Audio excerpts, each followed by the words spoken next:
তোমাদের সাথে শেয়ার করবো যে আমি রেডি হতে কতটা সময় লাগাই। এই 3 মিনিটের ভিডিও আমি 3টে পার্ট দেখাচ্ছি তোমাদের। ওকে, দেখো আমি রেডি হওয়ার আগে কতক্ষণ সময় নিই, মানে আমি না, প্রত্যেকটা মেয়েই নেয়।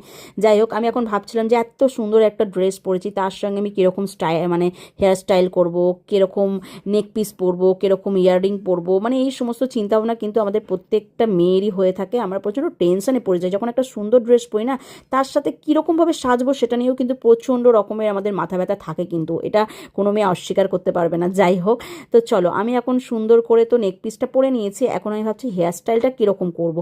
ছেড়ে তো প্রত্যেক দিনই আমি ভিডিও বানাই, আর আজকে ভাবছি ছাড়বো না, চুলটাকে বাঁধবো। তবে একই রকমভাবে পনিটেল তো সবসময় করি, ভাবছি একটু অন্যরকমভাবে করি। তাই মাথায় যেটা এলো তখনই সেই মুহূর্তে আমি কিন্তু সেইটাই অ্যাপ্লাই করলাম। দেখো, এইদিকে বড় একটা লক্স ছেড়ে দিয়ে আমি কিন্তু চুলটাকে একটুখানি মিডিল ওয়াইজ পনিটেল করে নিয়েছি। কেমন লাগছে বলো তো দেখতে? আমার মনে হয় ভালোই লাগছে, খারাপ লাগছে না। আমি কিন্তু কোনো ইয়াররিং পরিনি, এটা কি নোটিস করেছো তোমরা? ইয়াররিং পরে না সবসময় ভালো লাগে না, প্রত্যেকটা ড্রেসের সাথে ইয়াররিং যায়ও না।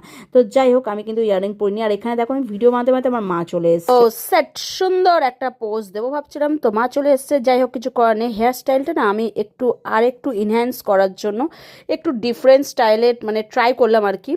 ক্লিপ দিয়ে না চুলটাকে একটু তুলে দিলাম, ঠিক আছে। আর দেখো, দিয়ে দেন তারপরে চুলটাকে উল্টে দিলাম। দেখো কত সুন্দর লাগছে না? আমার তো বেশ ভালোই লাগছে। তোমাদের কেমন লাগছে অবশ্যই জানিও। আর দেখো, এখানে কিন্তু আমার ছেলেও চলে এসেছে।